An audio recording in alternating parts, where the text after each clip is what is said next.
It was the last Friday of summer, and Megan Carter felt the familiar thrill of anticipation as she got ready for what was promised to be the party of the season.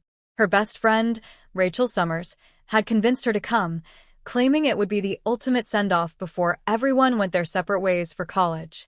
The party was being hosted by Jordan Miller, the charming and wildly popular senior whose lakehouse was legendary for late-night gatherings that people talked about for months. Megan wasn't much of a party girl. She preferred quiet evenings, sketching by her bedroom window or helping her mom in the garden. But this was different. She would be leaving for university 3 states away, and Rachel insisted this was their last big memory together before real life began. So Megan had agreed, reluctantly but optimistically. When she and Rachel pulled up to the lake house, the music was already pounding from the open deck overlooking the water. Strings of lights blinked in the trees, casting a golden glow over the crowd of teenagers dancing, laughing, and swimming. Rachel squealed and pulled Megan toward the entrance. Inside, it smelled like pizza, cologne, and too many bodies in too small a space. Megan's nerves buzzed. She took a deep breath and followed Rachel, who had already disappeared into a sea of faces, waving at friends she hadn't seen since graduation. Megan was just about to grab a soda when she ran into Ethan Grant. They had biology together junior year, and he'd always been nice to her, quiet and a little awkward, but with a genuine smile that made her feel seen. Tonight, though, Ethan seemed more confident, more relaxed. "Hey, Megan," he said, his smile familiar. "Didn't think I'd see you here." "I almost didn't come," she admitted, taking the soda. "But Rachel convinced me." Ethan nodded. "She has a way of doing that. You look great, by the way." Megan blushed slightly and muttered a thanks. They talked for a while, catching up, laughing about old classroom memories. For a moment, Megan forgot her hesitation. But as the night wore on, the atmosphere began to change. A few people were getting louder, drinks in their hands sloshing.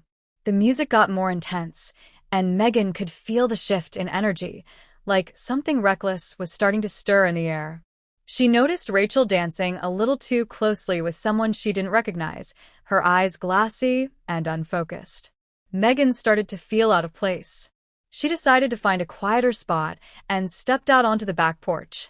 There, the lake shimmered in the moonlight. A couple of people were talking softly near the dock, but it was peaceful compared to inside. She was about to sit when Jordan himself walked up. "Hey," he said, grinning. "You made it." "Yeah," Megan replied politely. She hadn't expected him to notice her. "You having fun?" he asked, stepping a little closer. "Sure," she said, feeling suddenly self-conscious. "You know," he added, his tone casual but edged with something she couldn't place, "it's cool that you came. You've always seemed different. Not like the other girls." Megan smiled weakly. "Thanks, I guess." Jordan reached out and brushed a strand of hair from her face. "You should come upstairs with me. I want to show you something." Megan froze. "No, thanks," she said quickly, stepping back. Jordan's smile faltered. "Come on. It's just upstairs." "I said no," Megan repeated, more firmly this time. His expression changed, the charming mask slipping just slightly. "Fine," he muttered, then shrugged and walked away. Her heart pounded as she watched him go. She felt a mix of relief and confusion. Did she overreact? But no. She knew what she said, and she meant it. She stayed on the porch a while longer, letting the calm of the lake settle her nerves. Eventually, Ethan came out looking for her. "Hey," he said. "You okay? You kind of disappeared." "I'm fine," she said, and smiled sincerely this time. "Just needed some air." Ethan nodded and leaned on the railing beside her. "Parties can be weird." "They really can," she agreed. They talked for a while longer, and Megan felt safer with him nearby. But inside, the party was getting more chaotic. Someone had brought a speaker down to the dock, and a crowd had gathered to dance. A few people were jumping into the lake fully clothed. Megan watched in disbelief as a girl slipped on the wet boards and nearly fell. Megan turned back to Ethan. "I think I've had enough for tonight. Want to get out of here?" He looked surprised but pleased. "Yeah, actually. I was about to say the same thing." They walked back through the house, dodging drink spills and clusters of loud conversations. As they passed the kitchen, Megan heard a girl saying no repeatedly, while someone else laughed. She turned sharply and saw a guy cornering a girl near the fridge. "Hey," Megan said loudly. She said no. The guy turned, annoyed, but Megan didn't back down. She said no. "Leave her alone." He muttered something under his breath and walked away, clearly annoyed at being called out. The girl looked at Megan gratefully. "Thank you," she whispered, brushing past her quickly. Megan felt a wave of anger and empowerment wash over her. It was ridiculous that saying no wasn't always respected. But tonight it was her line, her shield. She left with Ethan, both of them walking in silence for a bit before he finally said, "That was really brave." Megan shook her head. It shouldn't have to be. Saying no should be enough. They stopped by a 24-hour diner and shared pancakes, laughing about everything and nothing.